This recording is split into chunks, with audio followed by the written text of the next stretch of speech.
Hey guys, welcome to another episode of the Fins Faithful podcast. As always, we're live on X and on YouTube. And I'm joining here, and I'll be honest, I wasn't expecting to be talking about a Miami Dolphins loss. But unfortunately, the second half safety, the defense not allowing to get off the field, not stopping Kyler Murray in that offense as the Cardinals win with a game-winning field goal at 28-27. The Dolphins fall to 2-5, and it does not get easier for them as they have the Buffalo Bills staring right at them this Sunday on the road. And to talk about all that and more and what's ahead, I'm joined by not only a friend of the program, but a friend of mine, Bobby Finstalk from the Finstalk Sports Network. Bobby, as always, thanks for coming on. How you doing this evening? I'm doing all right, man. Just got off of work. That's why I'm not wearing any gear right now. Of course, I probably wasn't gonna wear gear to work because I actually got a hug from somebody. So he's like, "Hey, man, you need a hug?" I was like, "Yeah, okay, cool, bro. We're good. We're good." He's a Cowboys fan, but he knows the feeling. And but no, man, I'm hanging in there, bro. Thank you for having me, man. As always. Yeah. Were you surprised that I was to see that? I'm sure you predicted the Dolphins win. I know you did a show, 8 o'clock yesterday, right? Same day. You must have been surprised as I was. Yeah, well, we had the pregame and then we had the postgame pregame show. I did choose the Miami Dolphins winning. I had it 24-21, based off the Cardinals defense. Obviously, Miami only scoring 11 points per game average, but with Tua coming back, they scored 20 with Jacksonville 10 against Buffalo. So I figured, hey, you know what? The spark of Tua coming back could probably push this team to a win. I felt pretty good about it against a bad Cardinals football team. Of course, we were all goaded and we were tricked, and Miami, of course, cost themselves the game. And here we are at 2-5 on the season, praying that some sort of miracle is going to happen in Buffalo. But I think we all are kind of realizing it's going to be 2-6. So yeah, I was Oh, surprised. yeah. I'm trying to come up with some positive ways to see how they can win that game, but we'll talk about that game in a minute. But you said Tua's return. That was the big storyline heading into the game. Yeah, I thought, Tua was about what I expected. He was solid. He was efficient. I thought he took a lot of the underneath stuff what Arizona gave him in the game. If you look at the film, Arizona, and they even admitted it after the game, their coach Jonathan Gannon, they were playing with five guys in the box. They were playing that too high. I mean, dropping even like three guys back in the middle of the field, dropping their linebackers in the middle of the field. They were daring the Dolphins to run the ball in that game. I thought Tua's rust. I didn't see much rust in the passing game.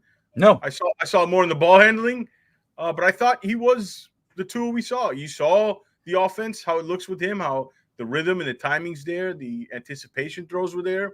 How did you see Tua in his first game back? hey man, I think of the late great Dennis Green. He was who we thought he was. And we know how important he is to this offense, specifically this Mike McDaniel offense. I talked about him providing a spark to this, not just the offense but the football team, and he did. You saw how smooth the offense ran as it was in the first drive.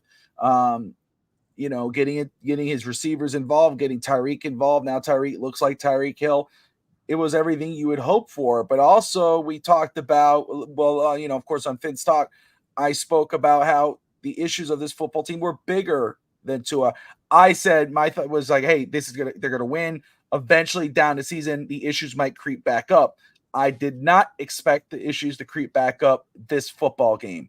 And as you brought up, the ball handling, the missed snap, the miscues, the safety, that cost Miami the game. Julian Hill still being in any kind of starting rotation, let alone on the football team, is crazy to me. How first off, it was a great play call. It was a very good creative play call. Flicking it, Tua did it perfectly. Fake, flick it to Julian Hill. Could have been an easy touchdown. What does Hill do? What he does best. He screwed up, fumbles the ball. Arizona has it. It's just little things like that. It's just crazy. But no, I was happy with the way Tua played as a whole. Tua obviously gives the Dolphins the best chance to win. The problem is the issues on Miami are bigger than just one player, and that's what we saw yesterday. Yeah, agreed. And the one thing I wanted to see when he came back was obviously they weren't going to run the ball 40 plus times like they did the last two games, but I wanted to see the run pass balance, how would it look with Tua? Could McDaniels help himself? In the beginning of the game, I thought it was okay, but still, they ran 25 times only. They passed 38 times. There were certain situations in that game I thought they should have ran the ball. For example, let's just go to the safety. You're back. You're put back in your own 13. You're first and 10. First and 10 and second and 10. You're in shotgun. Why are you running? Why are you passing the ball on those first two downs? Right? And people say McDaniel had a bad. People were getting on McDaniel for his play calling. This wasn't the worst game. I thought the game plan was okay. This wasn't his worst game calling plays. But again, it's situationally with Mike McDaniel. It's the situational stuff. These little details that he's getting out coached by, by the other coach. You're on your own 13. You're up. At that point, they're up, 20 to 10, right? Run the ball. You're averaging – Devon Achane averaged almost 10 yards per carry in the game. Like I said, they were baiting the Dolphins to run the ball. They're like, here it is, do it. We're not going to give you any of the deep stuff. We're not going to give up any of that. And I watched a little all 22, and it was true. There wasn't a ton for Tyreek downfield, and when there was, unfortunately, like Tua got the pass rush came in, kind of threw him off, so he had to go dump underneath. So that was true. I went back and I watched that.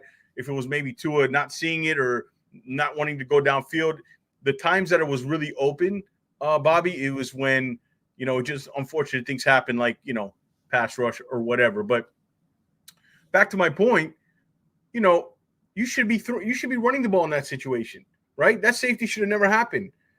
Now I don't know if you put it all on Tua. I don't know if Aaron Brewer, it looked like a really fast snap. So, but Tua should have got the ball. But how did you feel the run pass balance? Were you okay with it, or did you have a problem with the play calling? Okay, so play calling. And like you said, game decisions, etc., have been an issue throughout the season. Obviously, the excuse was Tua it was not in the game. Tua, Tua knows how to run the offense. That's why we have the penalties, the delay of games, the miscues, etc. Tua's bad. So the offensive play calling at first in this football game didn't look as bad because obviously McDaniel's more comfortable with Tua at quarterback that he could call the plays he'd like to call. But it didn't stop the miscues or the miscommunication, or as Armando is currently saying here, Tua in the fourth quarter. Yeah, when Tua ran for that first down and slid, we all kind of went, oh, and then he did it. You got to also kind of play a little scared now and call a little scared to keep Tua safe because, again, Tua gives you the best chance to win. I remember last season and the season before when we had Connor Williams, a lot of people were saying, man, Connor can't play center. Look at all the missteps. Look at the miscues. Oh my goodness, it's a Connor Williams problem. No, it's a center quarterback issue. There's a lot of bad ball handling by Tua at that point. And I don't know what happened with Aaron Brewer yesterday, but again, it just it's the same type of situations. In regard to the running game, I understand, now that we have Tua, it's like, okay, he's going to get the best out of our weapons with Jalen, who dropped the ball, Tyreek, and etc. But right now, the passing game is not the strength of this football team. It's the running game. You got three good backs. Jalen Wright should have more carries than just two.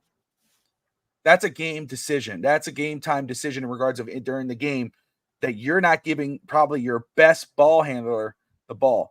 10 carries for Devon Achane, who had 97 yards. 10 carries. A first down per carry, basically. 25 carries total for the offense in that football game. When you have Devon Achane, Raheem Mostert, and Jalen Wright. That's criminal. That makes no sense. In a game that was winnable. You were playing against a team that you should not have lost against. The Arizona Cardinals are not a good football team. Kyler Murray is a good quarterback. I mean, the way he extends plays and moves around the pocket and gets the ball. I mean, the obviously Marvin Harrison is going to be an elite receiver, but right now they're not a good football team. Miami lost themselves the game. Arizona did not beat the Dolphins. They beat them on the scoreboard. They beat them in the end of the day. But Miami beat themselves, and Miami has been beating themselves all season. And that's the problem, right? We go, okay, hey, you know what? It was Tua's first game back. It's going to get better. Excuse. The fact is, Miami's been losing the bad football teams. They can't beat the bad teams. They get demolished by the good teams. What makes us think that they're going to figure this out? It's hard. And I've been positive, been trying to be positive throughout the season. It's just hard to see the silver lining here. And Armando says it again. You got to look at the coaching. I don't understand how someone like a Skylar Thompson, 3 seasons in, and this goes off their whole season, George, you go into this season with Skylar Thompson as your backup quarterback. You decide, hey, you know what? Even though we know Tua's history, we're going to ride it out with Skylar. And you know what? I didn't agree with it. I said, man, we need to get a legitimate backup. But I get it. 3 years in your system, you expect that, hey, if Skylar has to step up and step in a situation, McDaniels had him long enough that he should trust him to handle his offense. But what happens? Tua gets hurt. Skylar comes in. Skylar's not the same quarterback he was 3 years ago. He's regressed. How does that happen? Something's going on with the coaching in Miami. The tight ends are terrible, minus Jonnu Smith, who's a veteran. I don't know. Dropped the key pass too. So Armando's right. Coaching, Something's going on with coaching in Miami. Something's in the water and with the Dolphins right now. You can't say it's the curse. It's not Hard Rock Stadium. Oh, the Dolphins playing a cursed field. The Canes are doing pretty damn good at Hard Rock. Yeah. Can't use that excuse. Can't use that excuse. Would you like that quarterback to kind of switch jerseys and come? I ain't saying that. More than anybody. Yeah. Not yet. Not yet. Not gonna say that yet. Yeah, those are for shows. Later, we'll save that for That's the later. That's later down the line, brother. Let's hold it off. Armando, thanks for coming in the chat. Yeah, I want to go back to this other comment about Tua playing scared here in the fourth quarter. I don't know if it's scared, but here's a question that kind of has to relate to his ceiling now, right? You got to think Tua from now on, from this moment, this game is gonna. You can tell Tua he got the ball out quick, man. I don't know if you saw it, but he was a little jittery, right? Any defender close to him, he got it out, right? But from now on, he's gonna play conservative. He's not gonna run. He's not gonna be looking to extend. That puts a cap on his ceiling, right?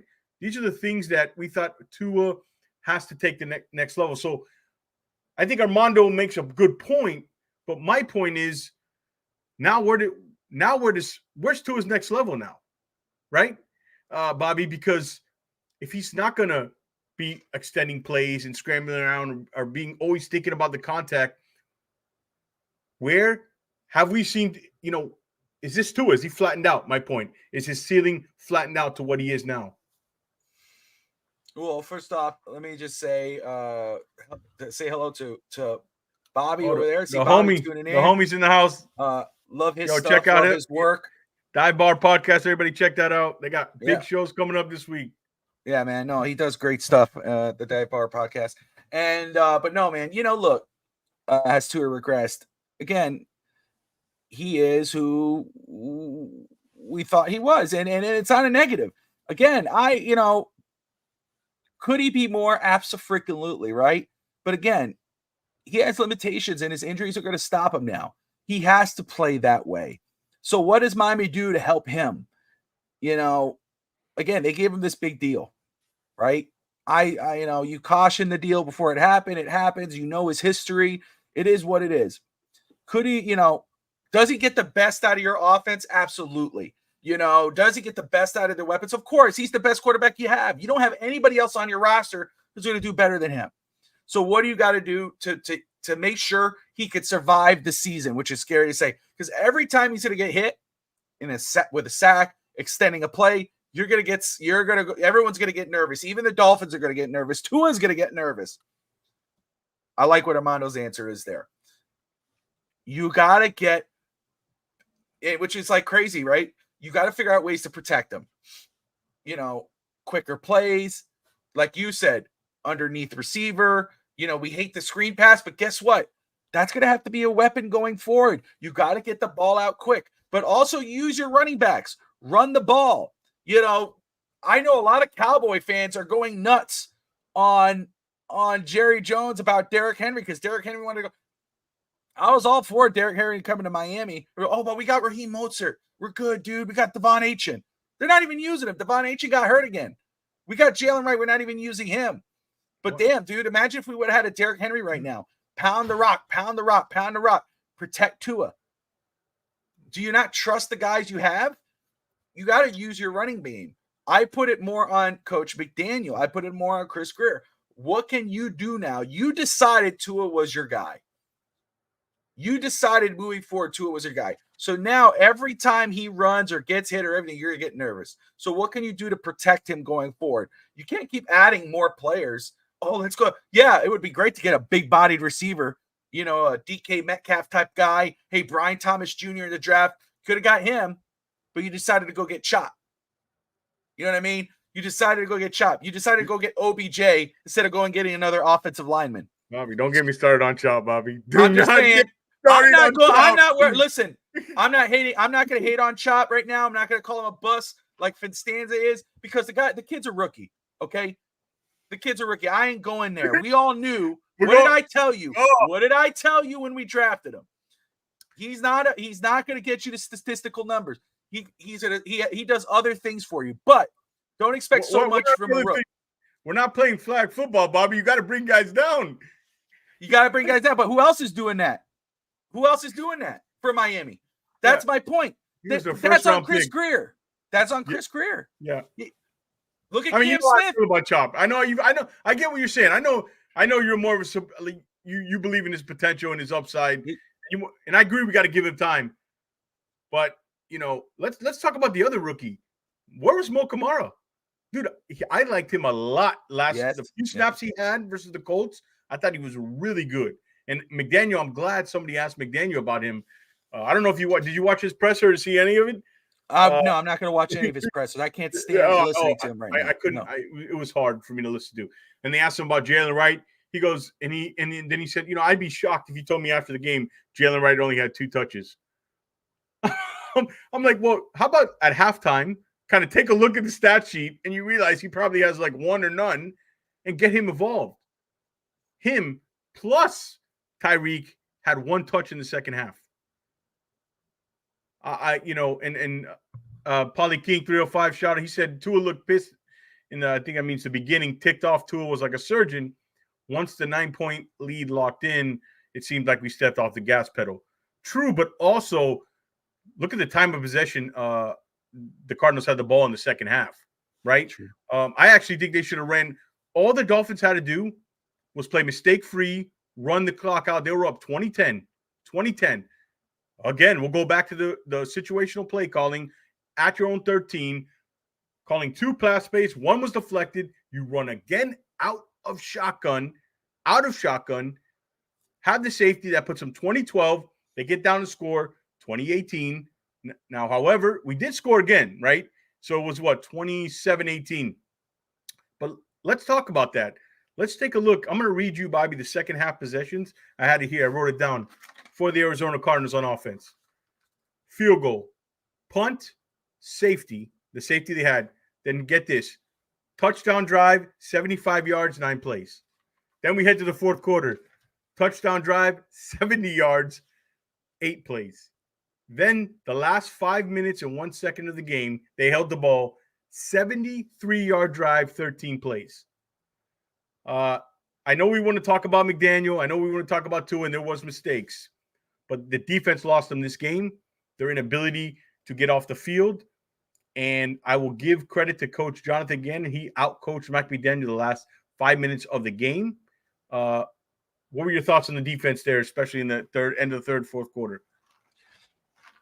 Yeah, well, that seems to happen a lot lately, that the defense can't finish it, But, again, that's been happening all season. The offense doesn't give enough to the defense to – again, you lost you fumbled, you create a safety, which is what becomes a 2-point game at that point. It's not might bring back the shoot. Yeah. Again, I don't want to. I'm not gonna I will say it. If first off, if you fire one guy, you got to fire the other. And if you fire both, I know where I'm going. I know the guy I'm looking for. Let's start with the initials. Coach? Yeah. MV? Damn Mike right. Vrabel? I called it last year. Called it the year before that. Again, I got bad news for you. And we'll talk about what's going to happen next, but I don't think McDaniel's going anywhere this or next year. You should. Yeah. I mean, when you have this, first off, when you invest this type of money and you have this much talent on this roster, I don't give a damn what issues, offensive line. You decided this offensive line. You said this offensive line was good enough. Linebacker, Armando brings up the linebackers. Oh, you decided the linebackers were good enough. Can we talk about how they could not stop Trey McBride in that second half? David Long Jr. was. That's why again he didn't look good when I watched the game. Then when I watched the film, he was even worse. But sorry. That's why again. Thank you, I Armando. will say it's not. I don't see it as an excuse. Armando could say it, but I don't want to hear any kind of like McDaniel or Greer. Anybody say you guys decided? Oh, well, they got to fire Greer. This is the team he gave McDaniel. McDaniel has a lot to say on this football team. Let's not pretend that he didn't say, oh, let's go get OBJ over an offensive lineman. Let's go get OBJ over a linebacker. Let's not pretend he didn't do that. He put this staff together. He put this team together. He has much say. He said Tua is our quarterback. We invested a lot of money in this football team. And if you got, people are saying, oh, Stephen Roth, when you put this much money in this football team and you as the coach, after 2 playoff appearances and getting bounced, and you get a higher, now you were the number 1 offense. Of course, your numbers are inflated after the 70-point win over Denver last year. You're the number 1 rated offense, top 10 defense last year, and you come into this football season with these expectations, and you're performing like this, 11 points average. I don't know what the average is now, and I'll pull that up in a second, but yeah, you're performing this way. Oh, well, Tua wasn't in there. You knew who your backup was. You chose this. So if it's true that no matter, oh, don't worry. Hey, Bobby, you know what? Don't matter. Breaking bad news. McDaniel's not going anywhere. We have real serious issues then in Miami. Because if you're okay with this type of money, with this roster, the star power, because it don't matter who your quarterback is. If Minnesota could win with Sam Darnold, if the Steelers could win with a backup in Justin Fields, if the Packers could win with Malik Willis as their starter, but Miami can't win without Tua, McDaniel's not a good head coach. He can't do it. Yeah. He's shown it. He's a glorified offensive coordinator. Maybe not even that as a head coach. That's what you're saying. Yeah. That's what you're saying. If we can't win with the talent of this roster because Tua's not at quarterback, and guess what? Tua played yesterday and they still didn't win. Then what is McDaniel? That's a problem in Miami. And look, if we're going to hold rookie players accountable because they can't get the number, oh, well, hey, this guy can't do it. Chop, he's not getting the sacks. He's a bust. But we're not holding the millions of dollar player there, the number 1 player in the NFL voted on by his peers, accountable. We're not holding Jalen Waddle, who just got a contract extension, accountable. Mike McDaniel just got an extension. We're not going to hold him, but we're going to call a rookie a bust when he's playing for a team with star players who don't step up against bad football teams. I'm not ready to go there. I'm not ready to call Chop Robinson or Mark Kamara. Not saying that you are calling Kamara or Patrick or any of those guys. I'm not going to call those guys a bust when they're learning under this tree. We knew what Chop Robinson was coming into this football team, into this football league. We said it. You and I had this conversation. That's like Patrick Paul stepping up right now and being put in the starting position and playing like ass. And we're going to say, that dude's a joke. He's a bust. How can we do that when our star players can't even step up and play well? Yeah. What's up, my buddy Kenny here? 1896 Vice. There you go. What's up, Kenny? I hear you on McDaniel with losing when Tua's out. What the F was Weaver's calling yesterday? Before we get to that, I'm going to get to your point. Yeah, I agree with you with all that, but here's the problem, the bigger issue, right? Yeah. And this was brought to my light on my Friday night show I had with Shout out to El Capitan from the Fins Tail guy. He really brought this to my attention and made me think about it. Stephen Ross, right? Which is the biggest problem of all. He's this franchise is a money-making machine. Tua brings in money, makes this franchise relevant. He's talked about whether he's concussed or not, or playing or not. They have supposedly this high-powered offense. Until that stops, until they become an embarrassment, they got to reach that level again. Until they become an embarrassment to the league, and the offense doesn't, produce the points, and we're not looking like the high-flying, the greatest show on surf and all that, is when you'll see changes. But remember why Mike McDaniel was brought here: to rehabilitate Tua Tagovailoa's character and his confidence and his play in the field. And he's done that. And Mike McDaniel comes with Tua. It's a package deal, Bobby. You're not going to fire Mike McDaniel and keep Tua. You're not going to get rid of Tua and keep McDaniel. I think they're a package deal. Would you agree with that? Yeah. Yeah. And so you're ready to get off both. You're ready to get off both. Okay. The Dolphins are an embarrassment. They are not the number one. They're not the best offense on the field. They're fired. They got all the talent in the world, but what do they have to show for it? The Dolphins are an embarrassment to the NFL. They're an embarrassment to the fan base right now. Anyone that says that they're not is lying to themselves. The reason why they are, because we know they could do so much more, and they're not doing it.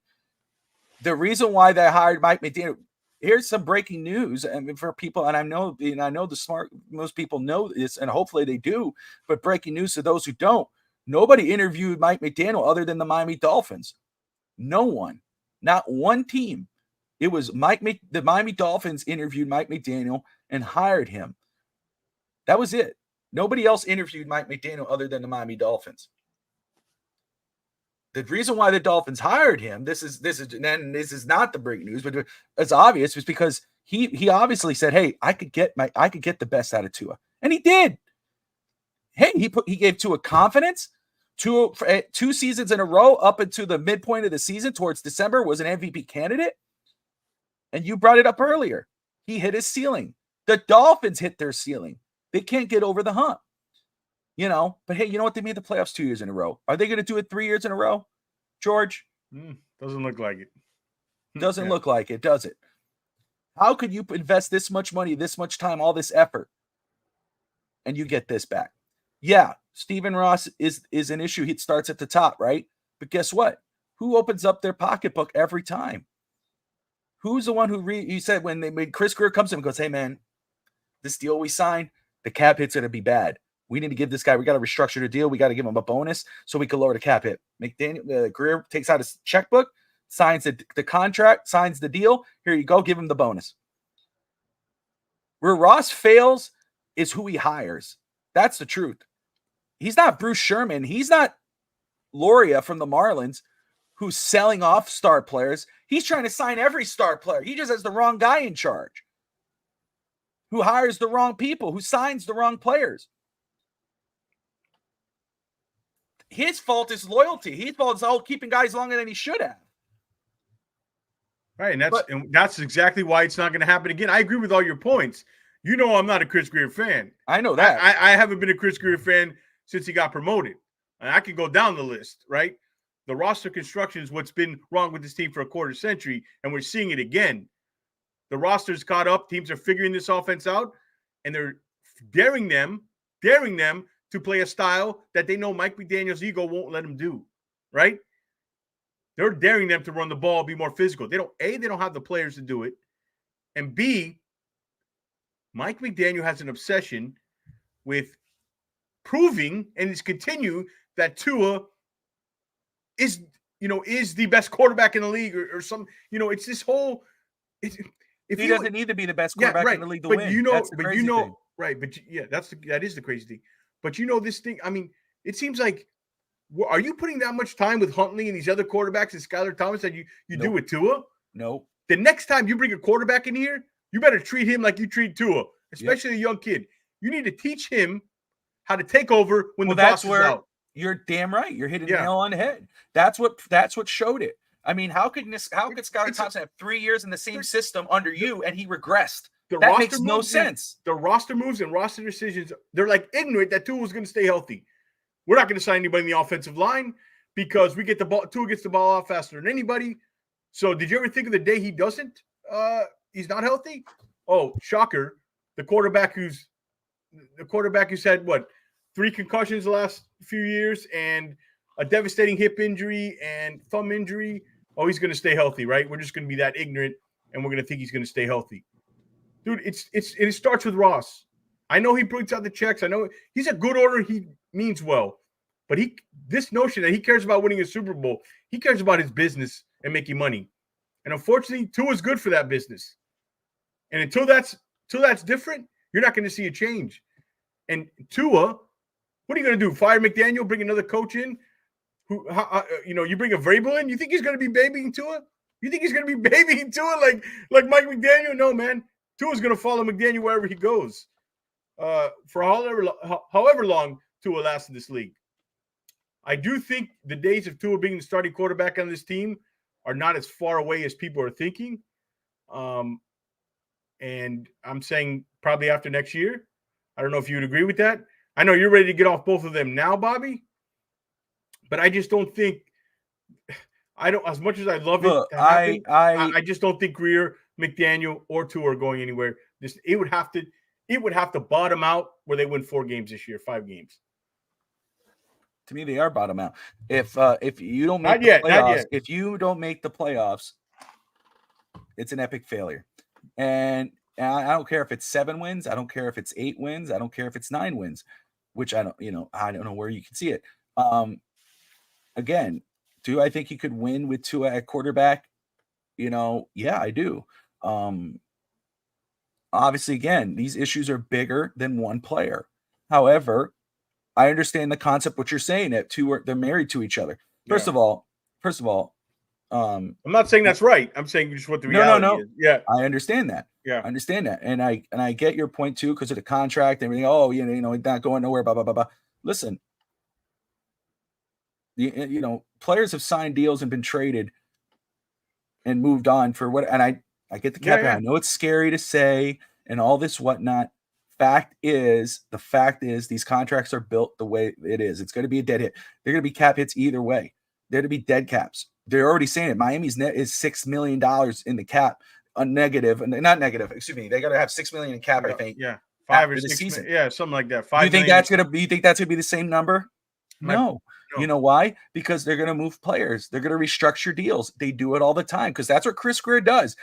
Dude, he's a Madden GM. People, this ain't Madden. He's the best at it. He trades for star players. Oh, we're going to win a Super Bowl. They don't win anything. That's what they do best. So, is it less likely they're going to move on? I'm not living in that fantasy world that they're going to move on. I don't believe it. Do I give a damn who's the quarterback? Listen, if Miami falls flat, I don't give a damn who's the quarterback. You could still have Tua for $50 million and you go draft another kid and then trade Tua the year later. I don't give a damn. If you're gonna fire Greer, you fire McDaniel. If they don't win, if they're gonna miss the playoffs, now look, I know, Coach. Look, if you were right, bottom out, right? They win 4 games this season. Yeah. Okay, but no, I'm not. I don't want to hear. Oh, but we sub Tua, so we can't get rid of him. No, bull crap. This was an epic failure.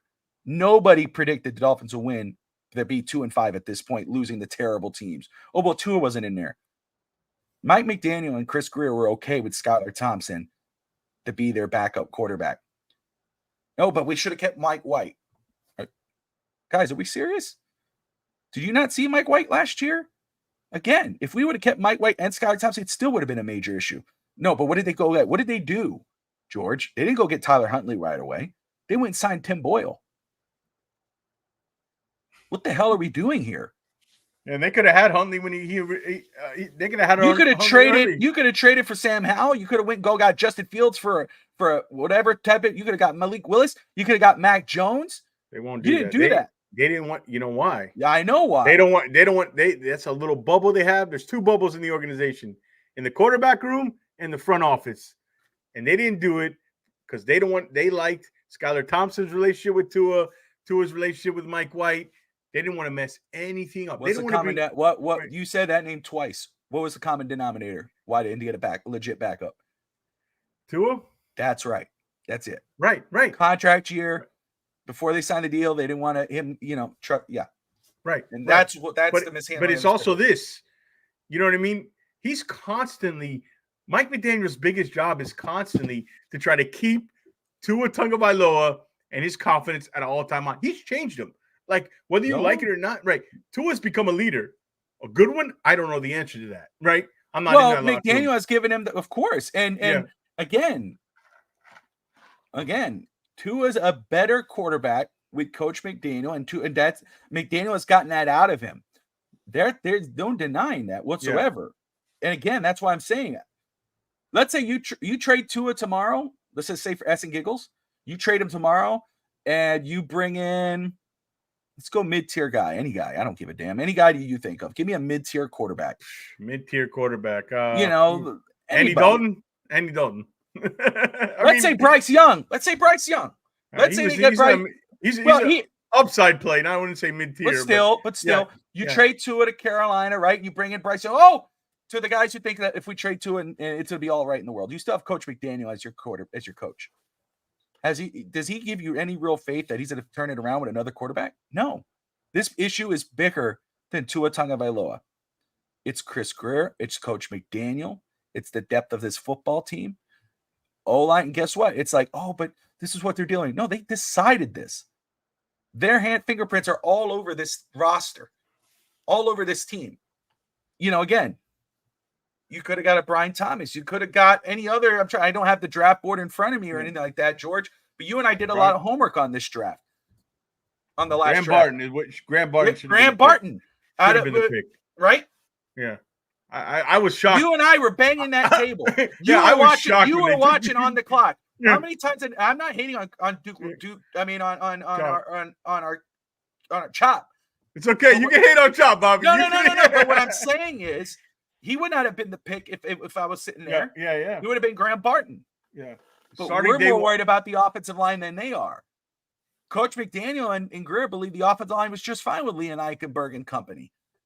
I mean, to be fair though, the offensive line has a big reason they've lost. I would say that, right? But how many times are people going to say, "Oh, well, the offensive line doesn't give him time. Look how fast he has to get it out." Yeah, no, I think that's the issue. Are they a product of the system more than anything else? And to get plays developed downfield consistently. Aaron Brewer, right? Connor Williams. Don't sign. He had that injury. You could have signed him for $1. I mean, not really $1, but figuratively, you could have signed him a little cheaper. He wanted an extension. Oh no, he's the issue. Look at these oversnaps. We signed Aaron Brewer. What happened yesterday? And Aaron Brewer, it's consistently he's been okay. I'm not going to get on there. I've liked what I've seen from him. Yeah, he had that issue. I didn't see that much though in the first 6, 7 games. What were we 2 and 5? First 6 games. I didn't see much of the ball handling as an issue. I didn't have a problem with Aaron Brewer, but I get what your point is. I get what you mean. I understand where you're coming from. All I'm saying is that this team has issues are bigger than Tua. I know everybody wants to talk about Tua, and I get it. And I have my opinions on that situation.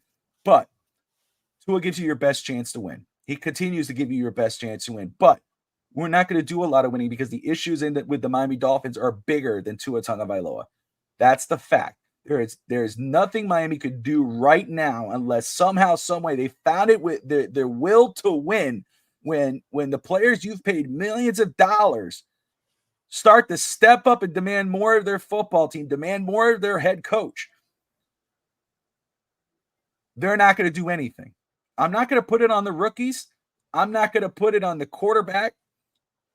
I'm not going to put it on I'm going to put it on the guys making the ultimate decisions on this football team with the roster constructed, and that's the head coach and that who hires the staff. He shouldn't be calling plays anyway. He needs to give up play calling, give it to Frank Smith, give it to Deborah Beverell. Be the head coach. That's your job. Delegate. You are not the offensive coordinator. You want to be the offensive coordinator, go back to San Francisco. You're the head football coach. Start acting like it. I'm not even sure if he's a good offensive coordinator. I think I said many times he's a play designer, and he's really good at designing on the run game more than he is in the pass game. The run game is his strength. I still don't know why they haven't built a team even more balanced towards the run. Which is crazy to say because he doesn't like to run. And guess he what? Doesn't like it. With Tua, you run the ball 30 some times. Tua will take those shots that are open and downfield. Tua won't miss them. You want to win in January, December, and January and February.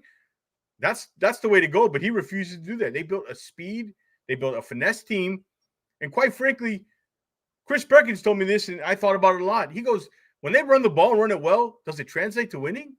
It doesn't even translate to winning. It's because they're built on the outside receivers. They're built on Tyreek Hill and what he does and the gravity he pulls. And that's how this offense is built, right? And if you're not getting Tyreek Hill involved, most of the time you're not winning. It's pretty obvious. Anyways, my blood pressure for this stuff is.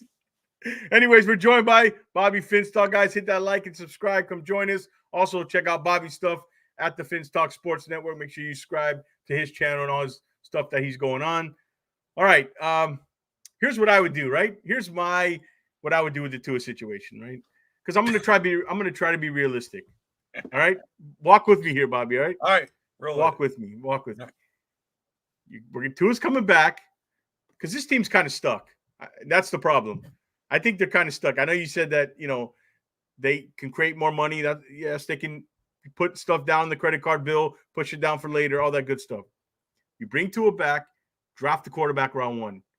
Treat it like the Alex Smith situation. Tua? I just said that. Yeah. Oh, yeah. Tua, you're the guy.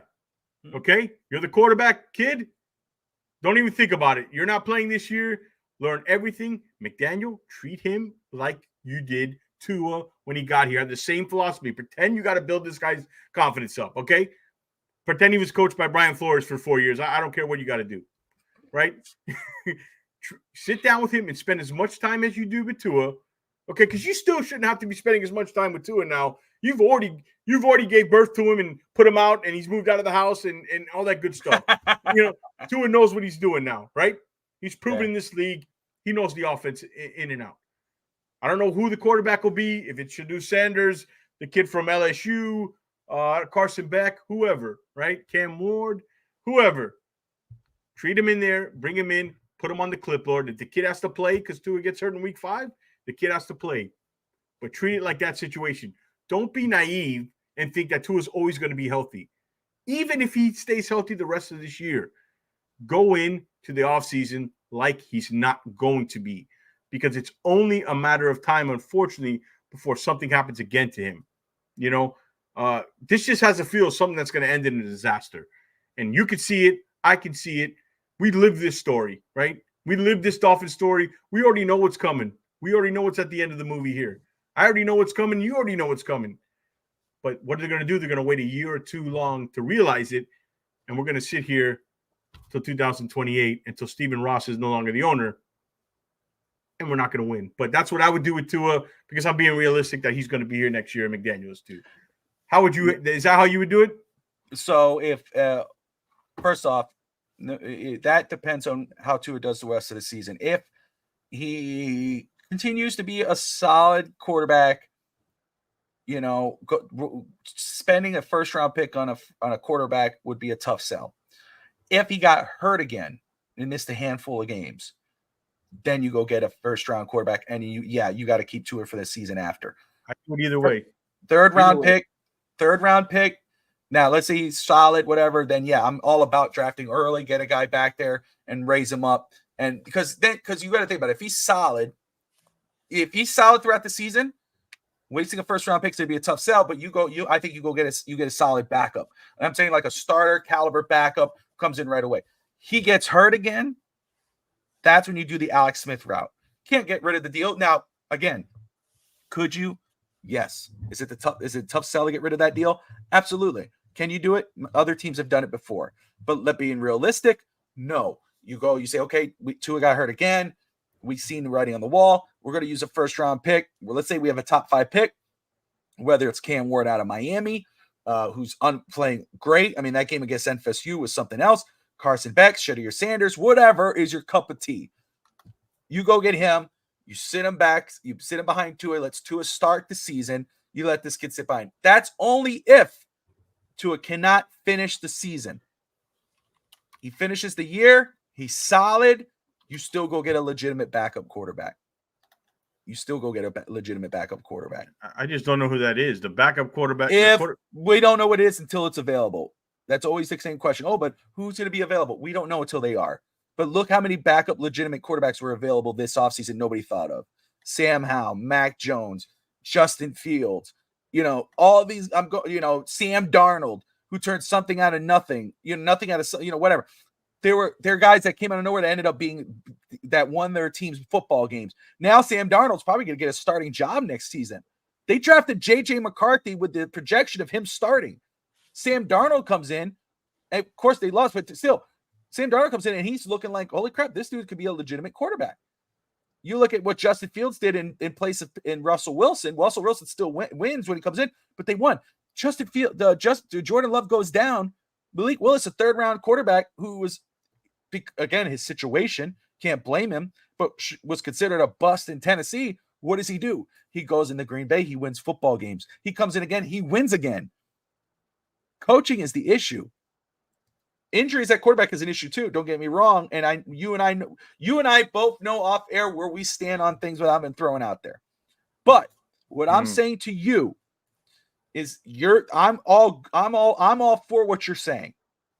If he gets hurt again, because then it's 2 years, then it's 2 times in a year. How can you rely on that contract in this situation when your team is this talented? You're doing a disservice to your team if you continue to do so.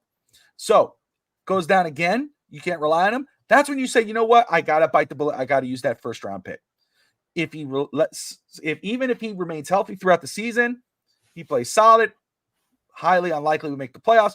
You still gotta go find that backup, whomever that may be. You gotta get it. I'm not talking Mike White type of backup. We're not talking Andy Dalton here. We're not talking any of those guys. We're talking like a legitimate guy who could come in and step up. You know where I stood on a legitimate backup before the season. Yeah, your boy, former familiar face, Ryan Tannehill. Yeah, that's right. I don't think Tannehill wanted to come here, though. Damn right he wouldn't want to come. Why would he come here? He knows what's up. I guess where we differ on this is regardless of what happens the rest of the season. And the worst thing that can happen, to be honest, is they win 8 or 9 games and give you, again, sell you the hopium. Here comes the hopium. Yeah. And they love to sell the hopium. I'm with you on that. I know. And, it'll be so Dolphins. Don't get me wrong. I'll say full disclosure to everyone here, and for anyone who's just tuning in, we don't want Miami to lose. I'm not someone who's I want Miami to lose. No, if they win 9, I know what you're saying. You're saying regardless of what happens, the worst thing is they go winning. And they even if they win straight out, and everybody goes, oh, look, we can fix this. This is great. And then they bomb out again next year. That's the worst thing. If they win it's legitimate, then it's all different.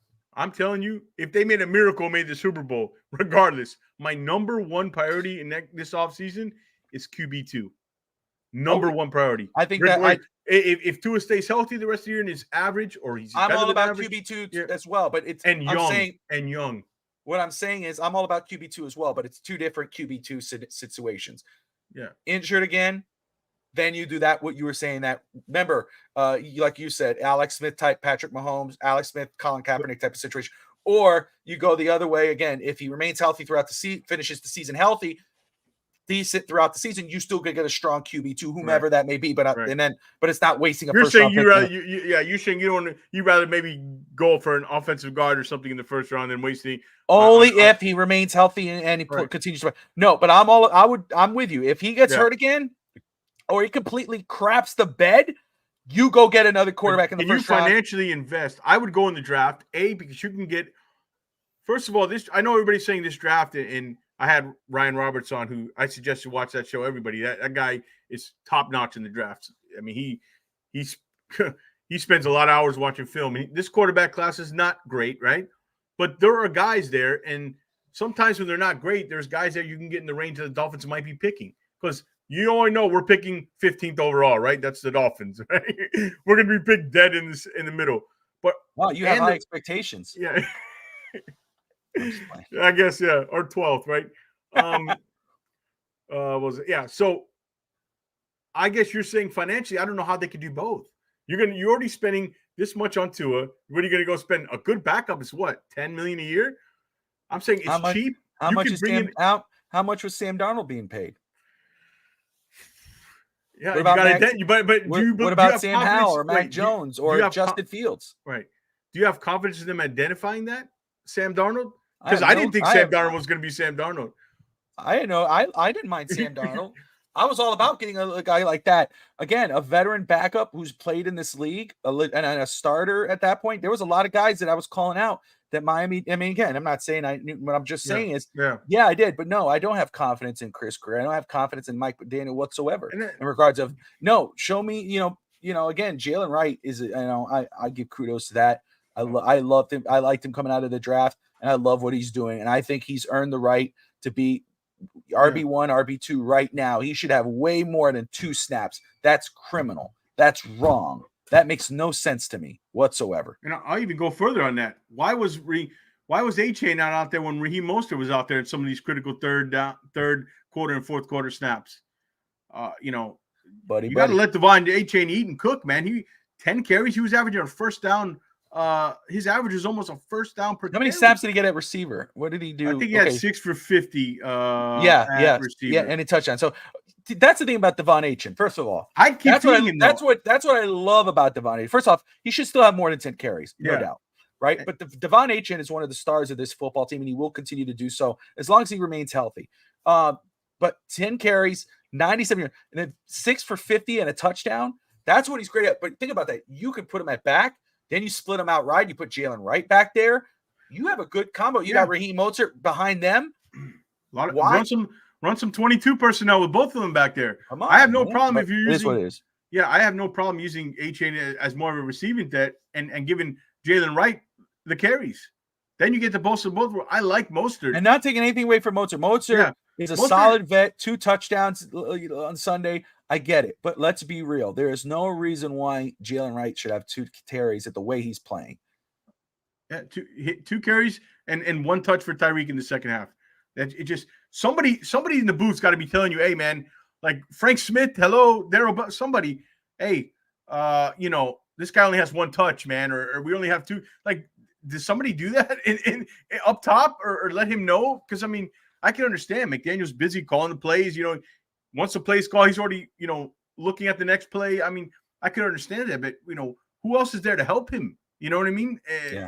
I don't know. That's another question I have, but let's talk about the defense a little bit because that's the reason we lost this game. Would you agree? No. Oh, no. I think there's bigger issues in Miami. The defense. So you don't think the defense is the biggest reason they lost? No.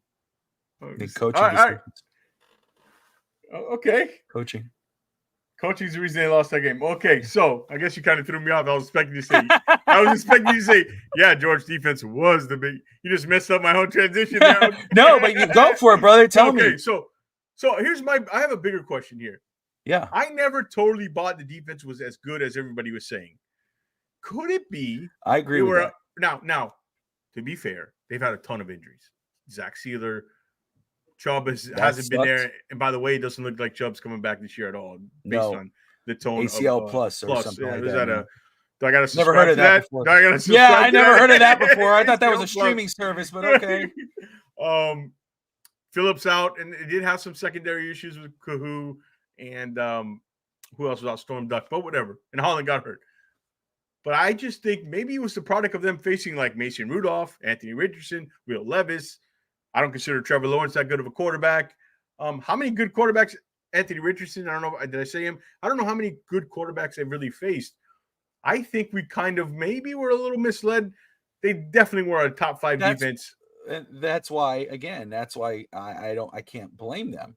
You just hit the nail on the head. Playing Anthony Richardson, Mason Rudolph, Will Levis, etc. It looks good, right? Did we beat Will Levis and Mason Rudolph? No.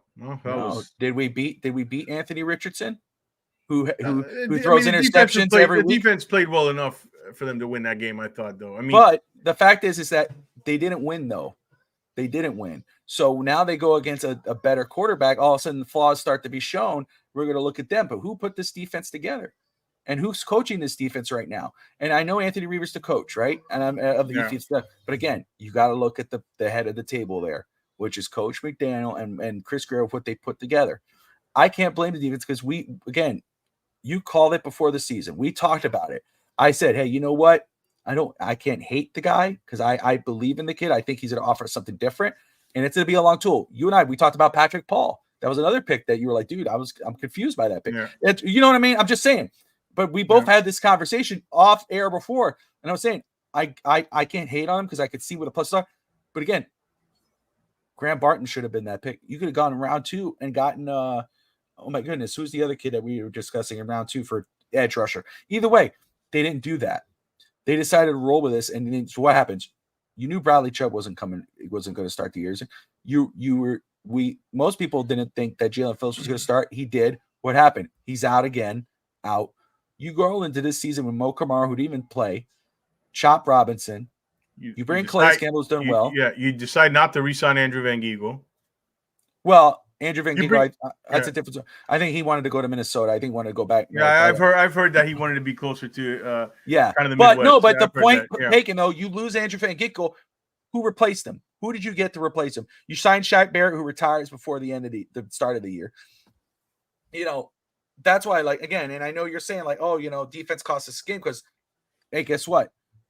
28 points. There's 28 points on that board. The defense, they couldn't keep them below 20 points. But what did the offense give up in regards of field position? What did the offense do to help the defense out? What have they been doing? Nothing. Right. I agree. But those last 3 drives were 70-plus yard drives. I mean, they have to get off the field. And that's on Coach Weaver too. Sure, absolutely. Because let me tell you how McDaniel got out coached at the end of that game. That last drive the Dolphins had, the last time they had the ball, he threw in. All of a sudden, he blitzed the heck out of them, threw Tua off. Tua wanted nothing to do with it. I mean, first one he threw away. The second one to HM was like 10 yards behind him.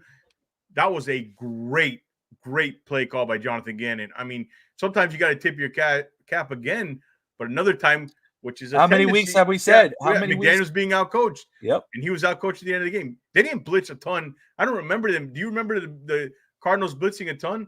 Because they were bringing Bobby, if you watched the All-22, they got 5 men in the box. That's it. They were inviting the Dolphins to run. Yep. Teams want the Dolphins to run. Yep. Even though it's kind of contradictory to what I'm saying, because I'm saying I want them to run more, but I think teams, like what Chris Perkins said, don't translate the running the ball for them to winning games.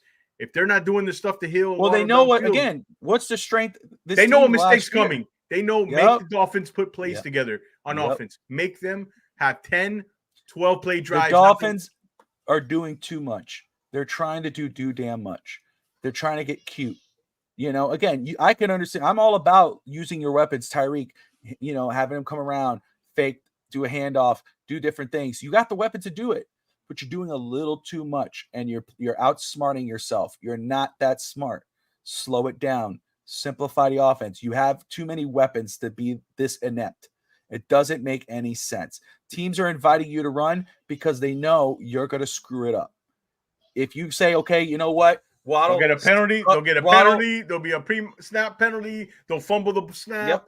They'll do Tyreek, something. Waddle go short. H-in, come on the outside. Tyreek, air it out. Bam, Tyreek over the top. That's it. They're not letting you score in two plays. You know what I mean? That's right.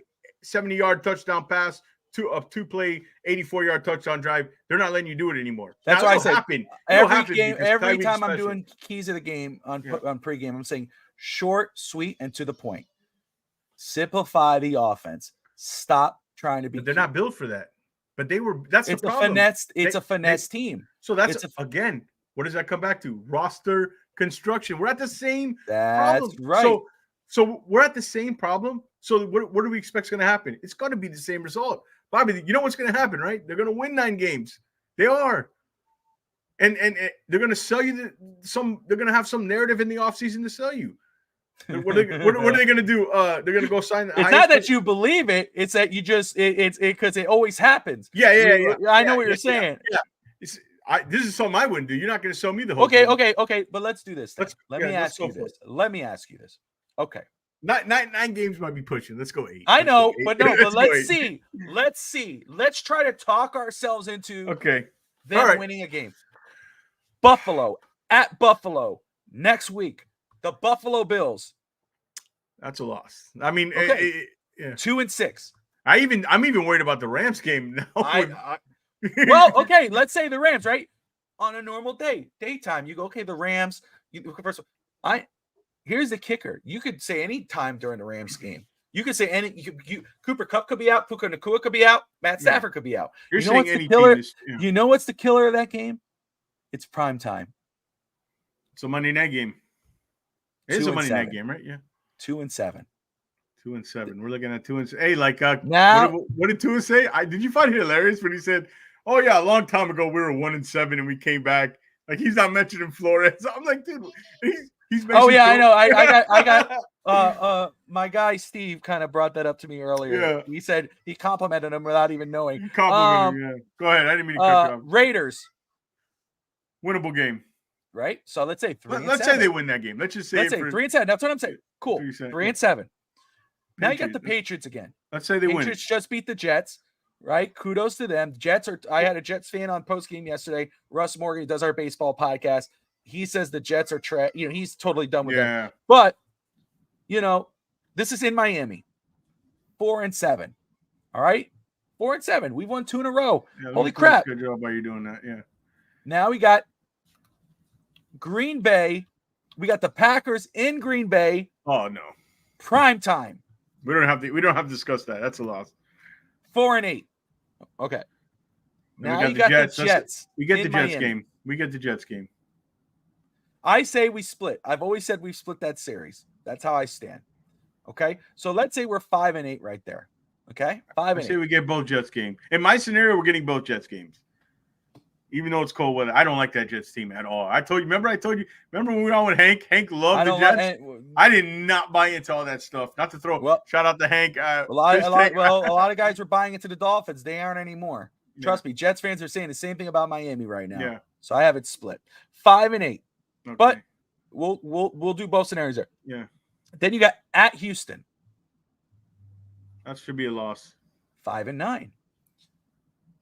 Versus the 49ers at 4:30.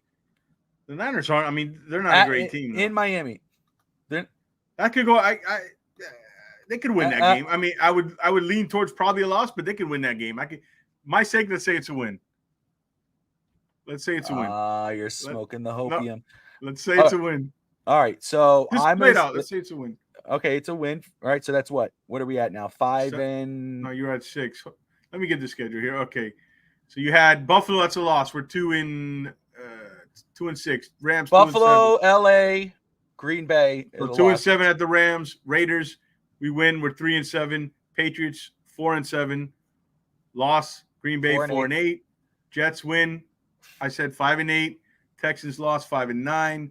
Win the Niners 6-9. Yeah. They would have to. Yeah, 8 games would be the max if they win both the Browns and the Jets games. That's right. And that's pushing it. So, but right, let's say they win 8 games. They go 8-9. You see I don't see big changes coming at 8-9. Should they come? Absolutely. I think Chris Greer should have been out here a long time ago. Yeah. And that's the only move I see. Now that you pull the schedule out, right, and we go through it. But then again, injuries could happen. It's hard to predict. Oh, they're going to beat this team or lose this team. Things can happen. Well, things change. We're just talking right now. Miami could all of a sudden get an injection in their veins and say no, and they all come. Teams have done it before.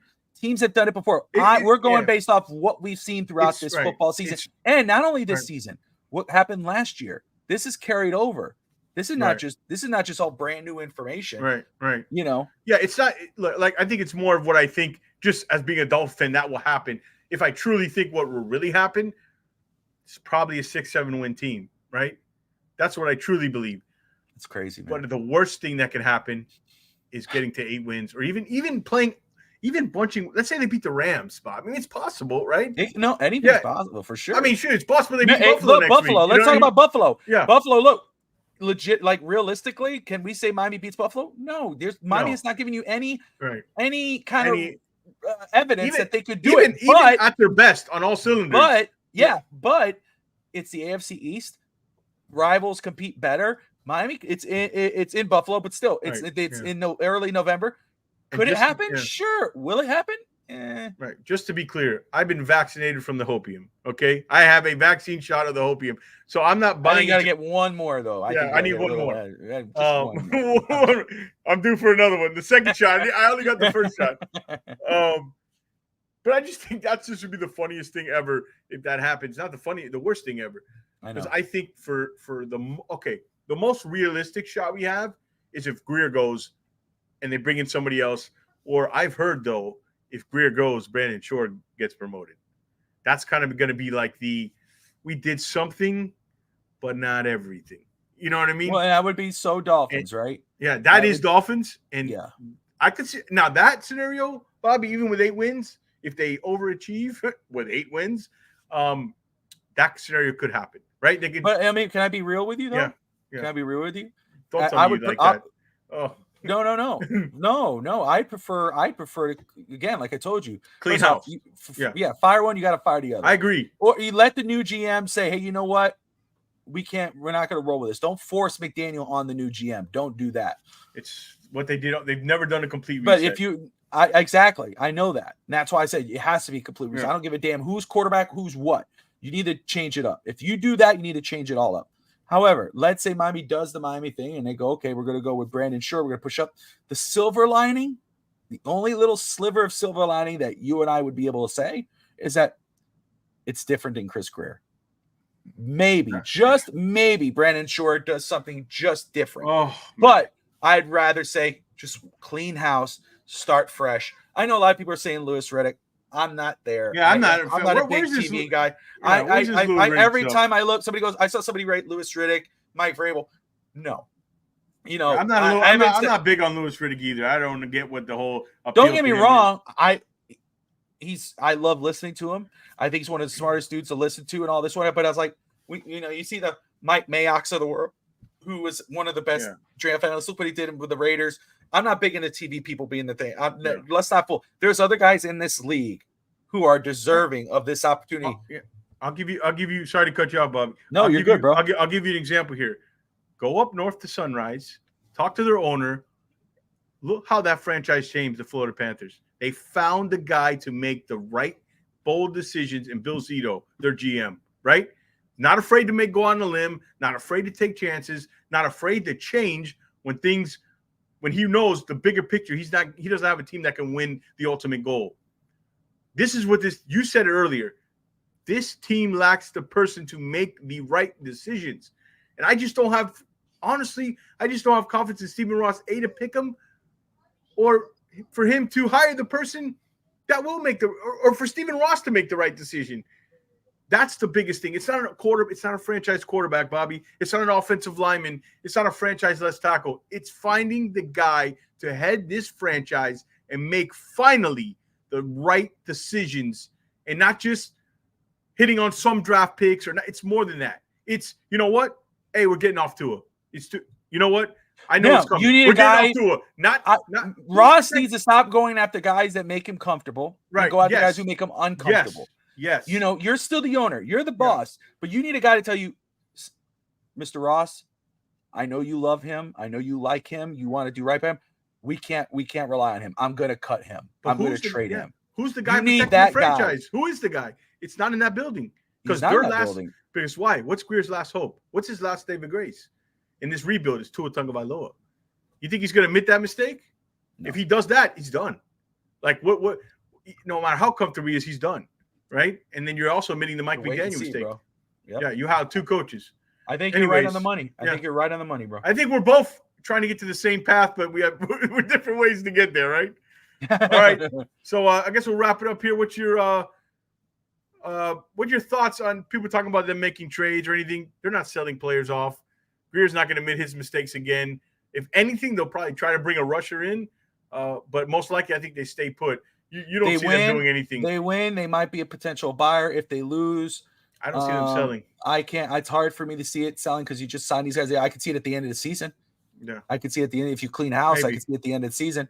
I'd be shocked if I mean, maybe 1 or 2. They could sell a couple guys, but I just don't know who they do it to. You know, I mean, somebody would have to. I guess another team would have to accept to eat, or Miami might have to accept to eat up a couple. A cap. So. No, I think they could potentially be a buyer if they somehow beat Buffalo and say, okay, we're going to try to make one final run, which is such a Chris Greer thing to do. Maybe get an edge rusher, you think? Possibly, yeah, because they need one. And but yeah, I mean, I wouldn't put it past them, but it's not Miami's way to sell out the team at this point of the season. They're not trying to. You're right, making mistakes. I can see it.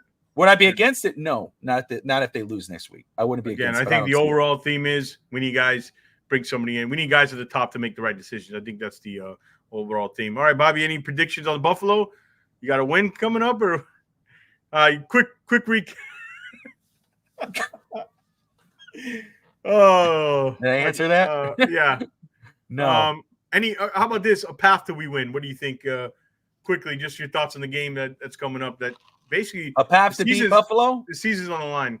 Yeah, no, man. Oh, there's ways to beat Buffalo. You absolutely can do it. I mean, we again, Buffalo don't look until we do it. We haven't done it yet. But you got to then Josh Allen's playing great football right now. He is really, a lot of people say, oh, after Stephon Diggs, he's done. He's really stepping up. You got to make him mortal again.